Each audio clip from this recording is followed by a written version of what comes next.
Hello everyone, and welcome to the PacBio webinar on the topic of assessing the targeted regions using PacBio Amplicon analysis applications. My name is Mio Tonouchi.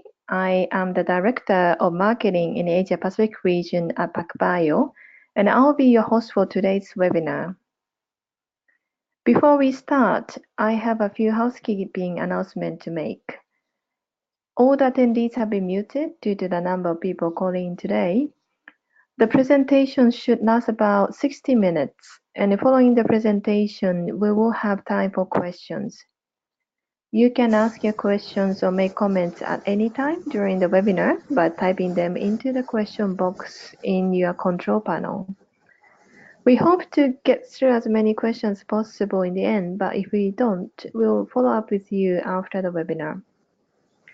Today's webinar is also being recorded, and we'll make the recording available to you in the follow-up email.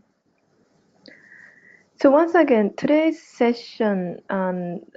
presentation title is Assessing the Targeted Regions Using PacBio Amplicon Analysis Applications, and this is our third session of Beginner's Guide to PacBio Long-Read Data Analysis. And today's speaker is Nisha Pillai, who is our bioinformatics scientist at PacBio APAC team. So without any further ado, I'll pass you across to Nisha. Thank you, Mio. Welcome you all for another data analysis webinar series. Today we'll focus on the Amplicon analysis applications. As you might be aware, these sessions are mainly for the novice to intermediate users. So if there are any advanced users, I hope this presentation will be more like a refresher series. Here are the topics that will be covered today. We'll start with the challenges in targeted sequencing, why the long reads approach, try to understand a bit more about the smart sequencing basics, and also about the data from the SQL system. Following this, I'll give an overview on barcoding, walk through the Amplicon data analysis applications such as CCS2, LA2, and we'll also look into some of the downstream applications pertaining to these analysis. I'll wrap up the session with some recommendations, troubleshooting tips, and what's new. So let's get started with a smart overview. For those of you who have attended our previous sessions, we have learned that bigger and longer is always better for assembling anything. Most of us are aware of the challenges that is specifically focused on the assembly structure, such as the genome size and complexity. For those of you here who have experience in HLA typing and 16S RNA analysis would know this better. Long reads targeted approach is definitely needed because of unbiased coverage that gives us good assembly even for the high polymorphic regions. It helps us to face full-length HLA allelic variations without the need for population-specific imputation panels. We can also extensively characterize the haplotypes of the complex immune regions like located in the MHC. So the third generation sequencing approach can be used as a exome-wide resource which catalogs highly homologous regions that can be tailored towards any kind of diagnostic approaches. So then why not the NGS technologies? The next generation sequencing is now routinely used to interrogate large sets of genes in a diagnostic setting. Highly homologous regions pose to be a major challenge for short-read technologies, and it can lead to false positive and false negative diagnostic errors. Then what about whole exome sequencing? At the scale of WES, labs may be limited in their knowledge of genes as well as regions that pose those technical hurdles because of these super highly homologous regions. The short-read sequencing platforms have a difficult time differentiating genes from their pseudogenes. Shown here is an example from the publication, which is mentioned here. It is by Mandelker. A sequence of length L is scanned across the genome to find the homologous sequences, allowing for, say, M mismatches. Matched sequences at homologous loci with 0, that is M equal to 0, which means 100% match, or it can allow up to a mismatch of 5, which is approximately 2% of the whole mismatch. So without any ambiguity, it is really difficult to map your short reads at these positions in any exon or to a large stretch within a larger exon, because you have a high probability of mapping them to an identical sequence elsewhere. So the paper actually illustrates such kind of NGS dead zones in these areas of genes that has been detected, which is why we see how powerful long-range information can be, because we have the long read lengths, the coverage, and the quality, which are the three main characteristics that makes it particularly powerful.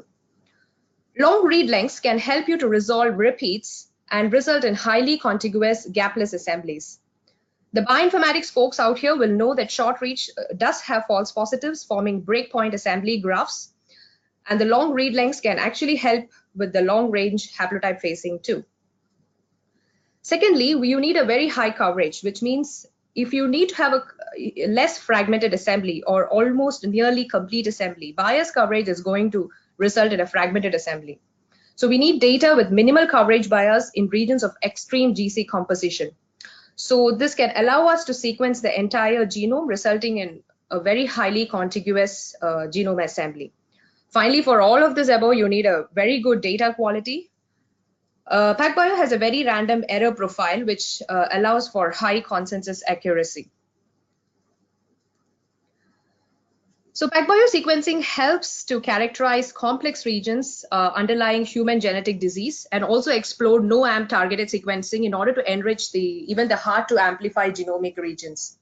Like what is shown here is a sequence data generated with 6 KB fragments excuse me, on a PacBio RS2. It's on a human sample which is captured using NimbleGen. It's a part of the OncoGene panel project. We find that multiple regions across the gene can be efficiently covered and observed using the long read data, as shown in chromosome 5 coverage map here. We also see there is a very good sequencing coverage across this entire 35 KB KMT to 2D gene. Excuse me. As a part of designing the oncology panel project, shown here is a 10 KB region of BRCA gene for the human sample. Shown in light blue here are the SNPs that are identified on both the platforms, while those red bars are the SNPs that was being able to only identify using PacBio RS2. Because we have larger pull down fragments to detect more information, so it helps us to identify SNPs that can even extend into introns.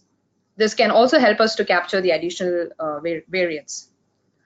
So here are some of the high resolution insights that offer us the sheer sensitivity and specificity to provide us access to any of such complex genomic regions. With long reads, you can achieve nearly complete and uniform coverage for your targets, even in the low complexity regions like the repeat expansion shown here, or even to characterize a full spectrum of genetic variation such as the minor variants. But we'll discuss more of it in detail in our subsequent sessions. Now let's take a look at the smart technology and the data. For those of you who are new here, smart sequencing works by observing the real-time dynamics of individual DNA polymerase molecules. So how is this done? Using fluorescently tagged nucleotides, as you see in the video here. So based on the color, we know which of these 4 bases actually gets incorporated. And this is done in a very highly parallel fashion. On the upper right, you see a full array of 1 million sequencing sites, or the ZMWs, abbreviated as the zero mode waveguides. Each color point here that you see is a single base that got incorporated. So within each such wells, the incorporated base will give rise to sequencing intensities or measures of incorporation that gives rise to long reads itself. These later get converted to BAM files by a highly automated machine here called SQL. RS2 is a very old version. Now you can imagine SQL to be more like a robo, like a mini bot, fully equipped with cameras, sensors, your smart cells, reagents, etc. After SQL completes sequencing, we have 2 stages of data analysis. The first is the primary analysis, followed by the secondary analysis. So what is the primary analysis? It takes place within a compute server here that sits in the sequencing machine. And there is an inbuilt algorithm within this primary analysis server, which is a classifier.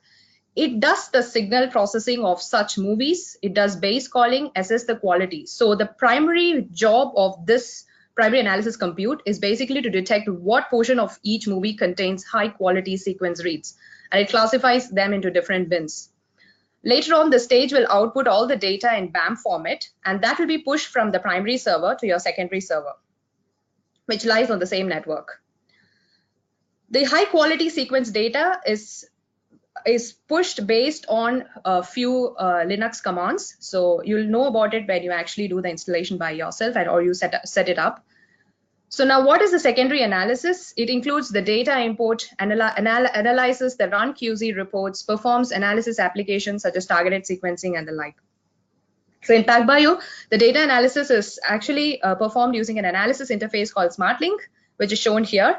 It is actually a workflow manager set up in a Linux server, and the user can actually access it very easily from their laptop or PC, as long as you have a web browser like Chrome. There are different modules that helps in the sequencing, such as the sample setup and run design. And for data analysis, we have the run QC, the data management, and the smart analysis. So what you see here is actually the graphical user interface of SMRT, but actually you can use the command line too. In case if you don't have your own SQL machine, or if you have some limitations on your IT infrastructure, you can still download and install SMRT as a standalone software from the PacBio software downloads page mentioned here. For more information on IT requirements, software installation, please visit this link shown here. Now, once the data is transferred, it will look something like this, what is shown on your top left. Every smart cell will contain 10 different files. And this is an example from a SQL run directory, which is actually mounted on your secondary server, which is your user server. Two particularly important files here are the subreads.bam and the subread.set.xml file. The data that is present here is actually of high quality and analysis ready. The reason why I mentioned this is because for short reach data sets, we usually download standalone tools at every step. Say for read quality check, you do FASTA toolkit. For read trimming, probably use Trimmamatic or Cutadapt. For homopolymer removal, probably use BBMap or probably use a custom script. And then you use the filter data set to assemble your data or use it for downstream applications. But in long reads, the data here is already high quality and it's analysis ready. Shown here next to the SQL are sequencing stats for a typical run project. And shown to your right here is a screenshot of the subread.set.xml file. I wanted to show this for all the bioinformatics folks here because this will be your primary input data set for any analysis, including your Amplicon analysis. But in some standalone command line submissions, you'll be still using the subreads.bam file. I thought I'll also quickly show you what are the several other possible data sets that one can generate from your SQL data using command lines, such as the PB services or the dataset command line. And you can use you can generate something called the consensus read set or the GMAP reference set, which are actually used for several other applications such as resequencing, etc. Some of the major areas where we use PacBio data is shown here. For each application on your left side, on the right, we see the PacBio solutions. Today, we will discuss on the targeted sequencing applications, which I have highlighted here. So let's take a look at it. Here is a general workflow for Amplicon analysis. So we start with a simple recommended protocol for Amplicon preparation. As some of you might know, we have a fully automated library prep which uses a universal smart bell template that accepts insert size from 250 base pairs to 40 KB. And we also have multiplexing options. So we have our smart bell library that we ligate, which is followed by the primer annealing and polymerase binding. And we proceed to perform loading and start the sequencing run. Now, smart sequencing with SQL can actually produce up to 10 KB average read lengths. Another key benefit of using SQL system is reduced project costs, and also for those of you who are already experienced will know that it generates at least 7 times more reads compared to its predecessor. So far, we have understood about the smart concepts, a simple sequencing workflow, and understanding about the SQL data. Now that you have the BAM file, how do you perform an Amplicon analysis using the SmartLink software suite? So we have two major applications here, the CCS and the LAA2 with the demultiplexing option. There is a fork of CCS, which is also called a CCS with mapping, wherein you map your CCS to your reference genome. So you have your BAM file, you select the appropriate application, and the final output would be a consensus file, either in a FASTQ or a FASTA format, which you can use it for your downstream applications. And for those of you who have attended the ISOSEQ webinar would know CCS is one of the major steps in the transcriptome analysis application, because it is where we identify those full-length read transcripts from your input subread set. Similarly, for Amplicon analysis, you have three main steps. So the first is you have your raw sequence reads. You choose to demultiplex it as long as it's a barcoding experiment. Then you choose whether it is CCS or a LAA. And your consensus is generated for in case of CCS using the CCS reads, or for the resequencing pipeline, you can map your results from CCS to your reference sequence. If you're choosing your LAA, what you obtain would be a clustered, fully phased final consensus set, and this can be used for HLA typing or other applications. Shown here at the bottom are the major output files for each of these applications that we discussed just now. So, how do we execute this step? How do you execute Amplicon analysis? We can do it in a very simple, smart. I mean, you can do it very simply using SmartLink interface. The first is using the graphical user interface by itself. The second one is using your PBSmart command line, which is otherwise called as the SmartLink command line. Finally, you can also use the PB services command line.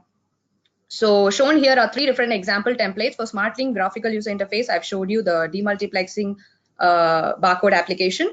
You need to set your appropriate information here, and it is important to set the correct barcode set that you use for your experiment. Otherwise, you'll receive bizarre results. For the PBSMRTPIPE, I have illustrated the CCS job submission, and for PB services, I have illustrated here the LAA job submission. So if you perform a simple help of PBSMRTPIPE, it will actually show you the all available user templates that you see here. Similarly, I've also shown here the other applications that you can choose from the graphical user interface, especially I've highlighted those which we are actually talking now about. I won't be going in detail on this because most of you may not have the software installed. So let's directly go to the overview of barcoding concepts and application. So why barcoding? Here I've shown you a simple difference of a targeted sequencing experiment with and without the use of barcodes. Say if you have 4 different samples prepared in 4 different smart cells versus the same set just prepared and the same library prep in 1 smart cell. We see how much it impacts on your cost. So it's a very good cost-effective approach if you were to use barcoding. And mostly it is the use cases include the Amplicon analysis like CCS, LAA, or customized ISOSEQ or target capture, etc. Thus, we see that barcoding actually increases efficiency and also sample throughput, which reduces the cost of library prep and sequencing. Now, shown here is a SmartBelt template which has the barcodes on either side of your insert library. As we have seen before in the video, so the polymerase will have to go around this template multiple times, thereby to generate your high quality sequences. If you have a short insert, the polymerase will go multiple times, and it's more like you're iterating the SmartBelt multiple times, and so the accuracy of viewing the barcode increases. When you have a long insert, few polymerases can make more than 1 cycle. And the maximum length depends actually on the accuracy of the sequences with the increased number of passes around this template circularized molecule. So what are the barcoding options for targeted sequencing? We have 3 strategies. The first is the barcoded primers. Your barcode fragment is added to your target specific primers here. The second one is barcoded universal primers. It's similar to the first, it's just that you add the universal tag to the target specific primers. And after you amplify the target fragment, you can use it with a primer that contains the barcode universal tag in order to amplify the target again. And for incorporation by PCR, you will use BUPs and the barcoded primers. The most easy one is the final strategy, which is the barcoded adapters. You just add the barcode in the adapter. So for incorporation by ligation, you will use the barcoded adapters or just linear. Now let's take a look at the overview on circular consensus sequences. It's an application which generates your consensus sequences for multiple passes of a single circularized DNA molecule. The molecule used for sequencing passes multiple times around the circularized SmartBelt template, going both forward and reverse. as long as the insert gets incorporated into it. So this multiple passes of subreads are actually used to calculate the template consensus sequences. And CCS is a suitable application where inserts are relatively short, say about 3 kb or even shorter. It is also used for profiling metagenomic populations or heterogeneous tumor cells. Of course, for 16S rRNA analysis and also minor variant analysis, because all these applications require highly accurate reads from individual DNA molecules. So we have a SMRT library we will put into a sequencer. After the sequencing is complete, what you obtain are high quality raw reads. As discussed before, the primary analysis will trim the low quality regions, and the first intermediate output of the data would be the polymerase reads, which will contain your adapters, your barcodes, and the inserts. So removing the adapters, you will see the subreads, and you subject your subreads to the CCS pipeline, and you will generate the CCS reads. So we also have another fork pipeline, as I mentioned before, from CCS, which is referred to as a CCS with mapping.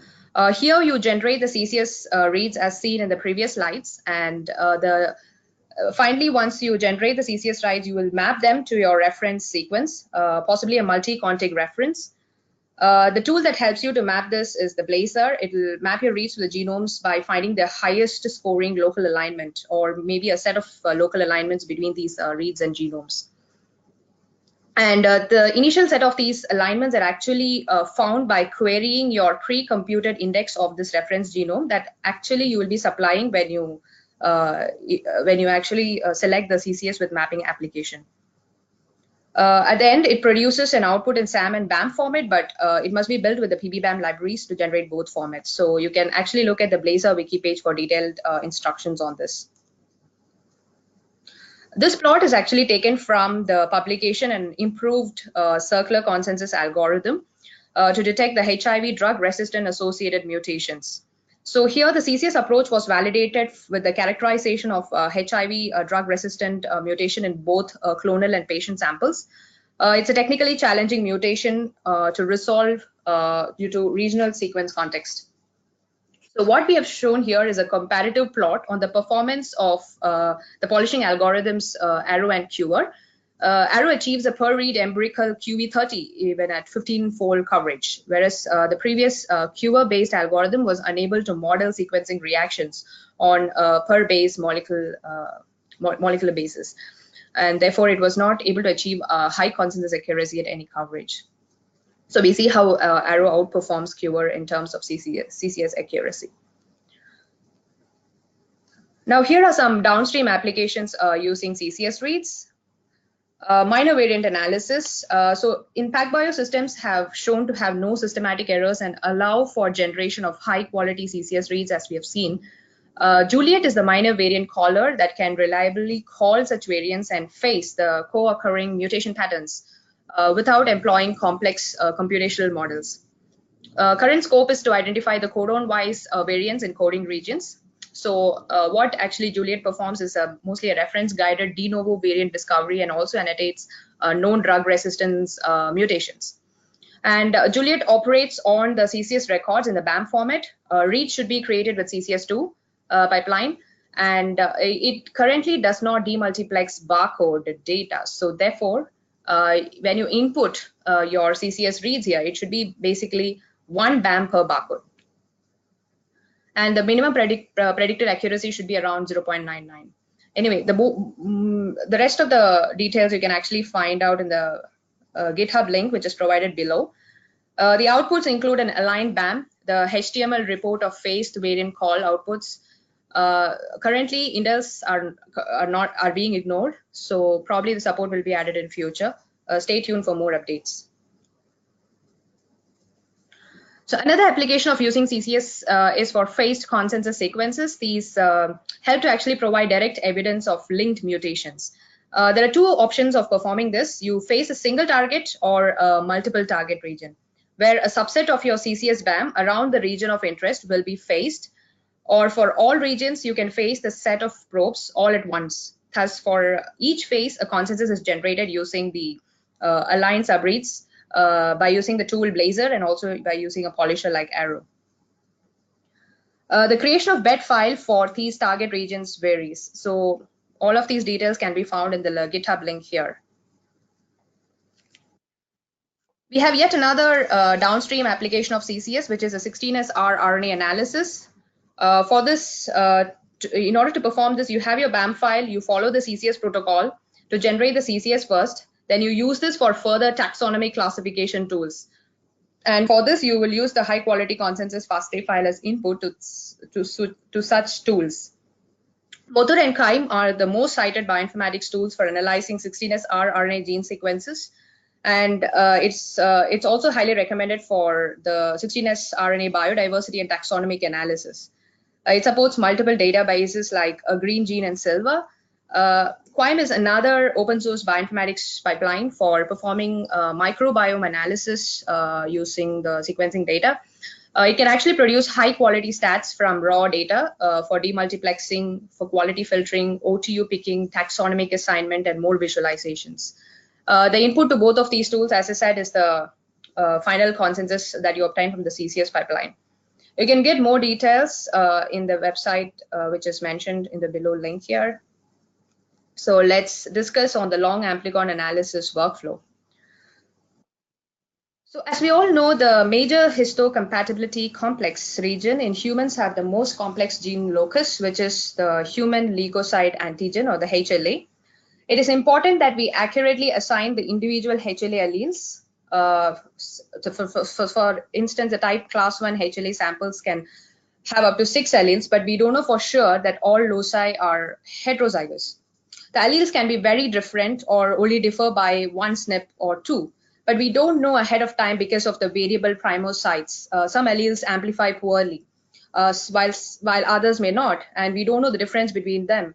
The clusters may represent 1, 2, or even more different alleles. So it becomes difficult because there is different coverage because of this homology, and it can also cause some chimeric artifacts. So all those issues can hinder the results. So say we have a bunch of Amplicon genes here as example here. If you need to use the sequencing technique to type or classify such genes, what we used to do in NGS platform is to share the fragments, prepare the library, put them in an NGS sequencer, and assemble or map the data to find out or to try to get some clues on the correct typing.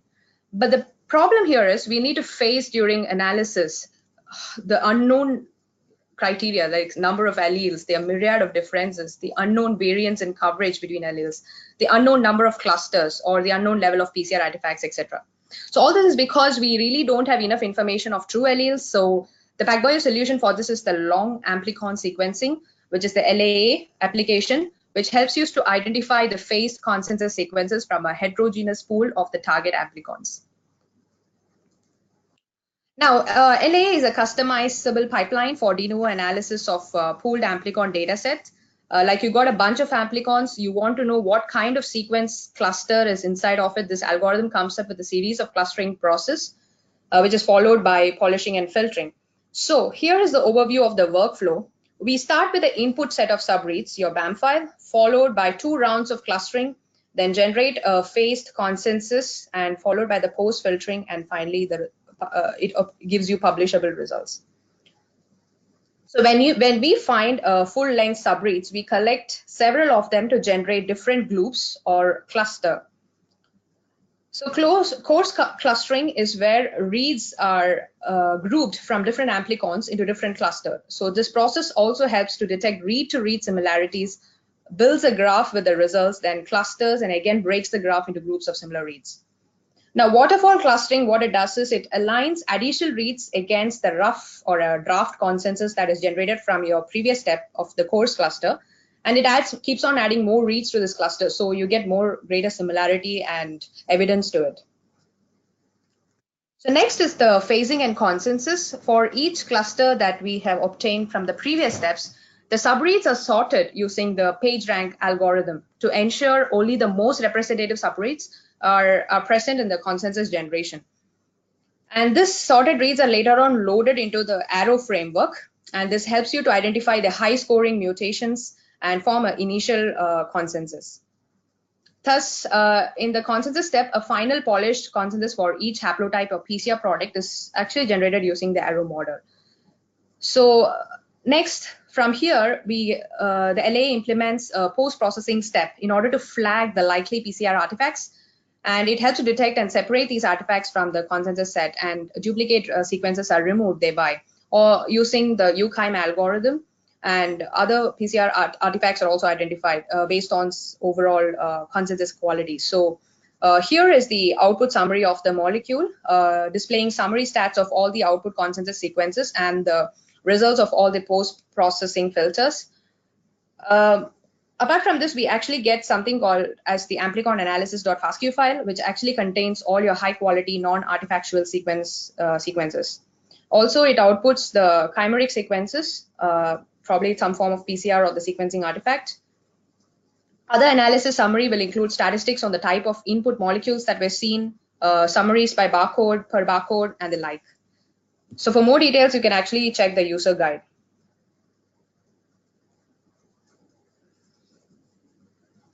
So the main downstream application for LAA is the HLA typing.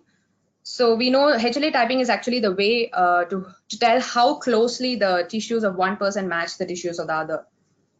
So let's take a look at the HLA typing, and NGS platform, NGS engine from GENDX is actually the platform independent software for giving you high resolution identification of HLA alleles by NGS. It's a paid software and a commercial tool for HLA typing. So a free trial version can be downloaded. Also available for you would be a live demo and tutorial from, if you actually check the GENDX link later in the reference section. So how to use it? The reason why I include the how to use it part is because it is mostly found only if you register and get a free user account with NGS. So I thought I'll actually walk you through a quick analysis pipeline using NGS. So what you need to do is input your LA consensus FASTA file that you get, which is basically an archived version, right? So you need to unzip it and extract to an empty folder. Then after this, you open your NGS engine, which is installed. So click New Project, name your project, choose the file containing your FASTA files, the folder basically. Click Next to verify your project summary and click Finish. And then you can see the analysis has started. So far, we have discussed about the barcoding, the CCS, LA, and the downstream applications. So let's take a look at some of the sample results. How do they look like? Shown here is an example for a sequencing data from 2.7 KB Amplicon library. Here we see the read lengths are considerably longer than the sub-read lengths because the insert size targeted only is 2.7 KB. So shown on the left is a mapped polymerase read length distribution. The tail of these reads extend up to like 40 KB. The right-hand side plot shows the mapped subread length distribution. It averages like 800 base pairs with some reaching out to like probably 2.5 KB. And the subread length is actually dependent on various conditions like the shearing, the target insert, the fragment size of the library. Then with smaller libraries produce shorter average subread lengths, loading of the smart belt templates, which actually favors the shorter inserts and such things. So you can contact your local FAS for more details on this. Here is how the QC metrics would look like for a demultiplexing application. So we can get a detailed insight on the barcode summary metrics, barcode read stats, which includes the mean read length and the frequency distribution, the quality score distribution, and the histogram charts. From the demultiplex results, which we just now saw, we'll also get a distribution per barcode, as shown in this example. You need to make sure you take a look at the mean read length, the longer subread length, and the distribution, because you can find a lot of weirdness going on in case if you had used the wrong data set. So we take a look here at the sample CCS reports, which is like a summary metrics such as the number of CCS reads or sizes, the mean read length, the read score, or the number of passes. This is just a sample report. Oh yes, whatever I show you now is the graphical user interface, but you will see the same metrics when you actually run it in the command line as well. So in the CCS2, we can also list the same information like the CCS summary metrics which we saw, but this is per barcode. And we also get stats on mapping CCS reads against the read length. So similarly, we can also see the results of mapping CCS reads against their read score, then number of complete subreads per CCS reads and number of passes versus read score, etc. This is a sample LA Amplicon analysis report. So what you see here is the consensus summary report that includes basic information of the consensus sequences passing all the post-processing filters. Also here we look for the expected number of alleles, the estimated accuracy, and the coverage of the amplicons. So the column here named as the subreads coverage means that for the particular cluster, the coverage of the filtered subreads that was used. Next, another important summary is the input molecular summary, which shows the classification, which is useful for optimizing your sample prep. So good here represents the number of good consensus sequences that was generated using the filtered subreads. So sample with high, that is greater than 10% at least fraction of chimera or noisy inputs can indicate potential problems in your sample prep. So clean sample prep can greatly improve your results. The final file that is used for any downstream application would be the consensus sequences FASTA file. So for more details on all this, please refer to the user guide. Now let's take a look at a simple case study.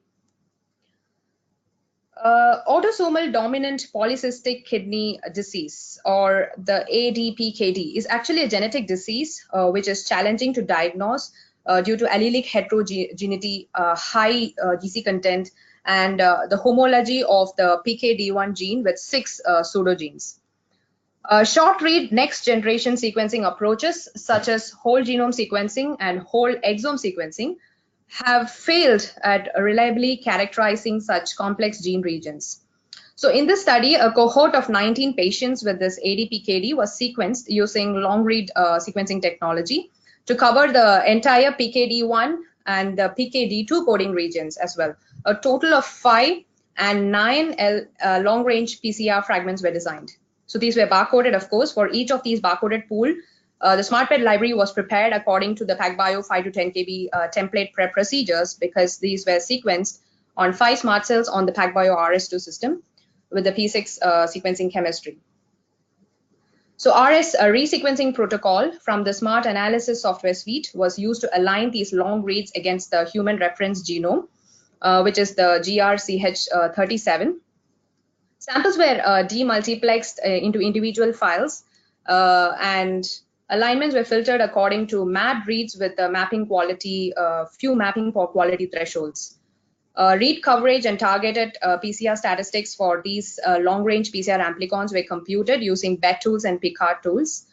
More details on the custom pipeline I wouldn't be discussing here, but you can check out in the paper. But then several variants were detected with PacBio that were found to be missing with the Sanger. Thus, PacBio data has been shown to be a very good alternative strategy that could overcome the PKD1 complexities and discriminate between the homologous regions of the PKD1 and its pseudogenes, as you can find here. And similar to the PKD1 gene, we also have few other examples that are listed here. Now let's take a look at some of the recommendations and excuse me, troubleshooting tricks. So which barcoding strategies do I use? That depends on your library size and type of application that you have planned. So this is a simple table that helps you to choose the best barcoding strategies that is most appropriate for your project goals. And there is a document here based for barcoding overview, and this is for version 5.1, so you can also refer to it. Something very crucial and most important for all the BFX folks here, please use the appropriate FASTA file for barcodes. If you use the wrong file for the experiment, then you will notice bizarre results. The quick thing to notice would be your demultiplexed result, which we just saw in the previous slides. The not barcoded stats might span greater than 50% of your input data set if in your demultiplex results. And also the formatting of the FASTA file is very, very important. The slide here is referenced because I think based on specific applications, which we saw above, users can run other pipelines that they actually think is best suited for your project. So you can choose the best targeted sequencing application depending upon your goals and your input.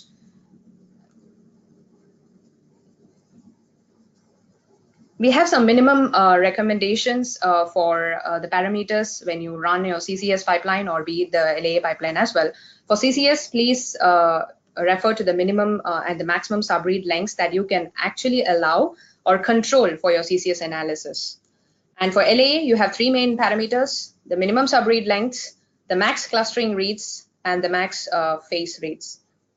Subread length usually is 80 to 95% of the minimum Amplicon size, and it is necessary to run pool sample twice with different values because in some instances you will find the read distribution to be a bit conservative.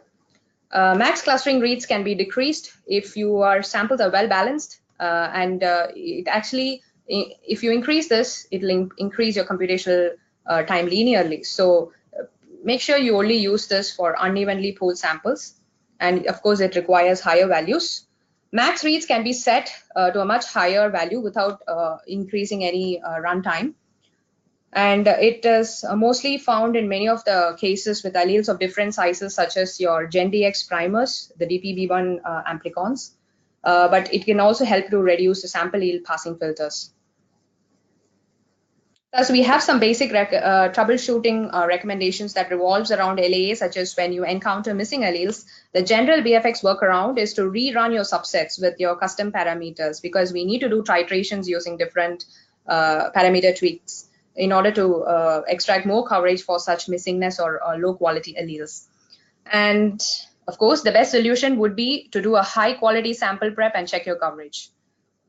And here I'll show you a simple example downstream.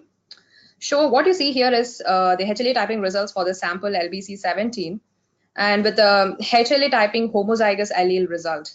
So such locus should be really verified and examined. So for examining this, you can just simply click on the sample LBC17DRB1. These potential homozygous alleles can be verified in detail by actually clicking on the show reads button. It will tell you the consensus coverage for those locus, and you can actually decide or gauge whether it is very likely to be truly homozygous or not. So with this, you can identify the consensus coverage of the first allele as, say, 178 subreads, which is acceptable, and your second allele is only 26 subreads, which is not, right? So you need to rerun the sample with increased minimum length and max reads, as we discussed in the previous slides. So what's new? As some of you might be aware, we have improved performance with new chemistry version 2.1 and software release version 5.1 earlier this year. You can download the latest SmartLink software from the official PacBio software downloads page. If you want to perform only command line analysis, as I said, you can still install this as a standalone version. We also have redesigned the barcoding workflow in SmartLink and incorporated LIMA tool for efficient demultiplexing for your barcoded samples. Of course, you can use the command line version for LIMA as well. Now we have a new multiplexing page that details the barcoding experiments very detailedly. For those of you who have version 5.0, we have a separate barcoding overview file, as well as for version 5.1, we also have another file. Make sure you don't mix up the files. So the SmartLink version 5.1 will be available in the downloads page here. The reason why these are all links, because later on you can actually go through the slides and explore this in detail. So you have the documentation here for the installation, the analysis parameters, how to use, and we also have some sample data sets that you can get your hands dirty on. Please refer to the YouTube videos on how to use SmartLink, and it actually has a lot of analysis applications mentioned here, like HCAP4 or targeted seq, CCS, isoseq, minor variants, and structure variant analysis, it will definitely help you to get started. As I said before, there has been a redesign of barcoding workflow with version 5.1 software release. So users can now actually specify sample names of individual barcodes and also provide a custom biosample name. So this means that, say, a lab is planning to perform HLA typing on 96 patient samples, and you need to demultiplex based on the 96 patient names, then you can actually do it with the new release. And as I mentioned before, LIMA is very efficient. It's for a demultiplexing algorithm. You can get actually one data set per barcoded sample in less than 10 minutes, if, for example, if you're performing 16 plus microbial data. We can also launch the analysis on a single barcode or as a batch with the custom parameters. And you can export and import them efficiently. And this is what LIMA does. And you can actually take a look at the link which is provided here in the GitHub for more details. With this, I would like to thank you all. My special thanks to John Harting for helping me organize a part of this work, and to all my colleagues who helped me review it. We also have another bioinformatician here from EPEC, Wilson. So we are both happy to take any questions. Thank you, Nisha. So now we will go ahead and take some time for questions. So just a reminder, if you have any questions, please type your questions or comments into the question box in your control panel. I would also like to remind everyone that today's session is being recorded, and we will send you a link to the recording in the follow-up email. So we'll take a few minutes to see if there's any questions coming up.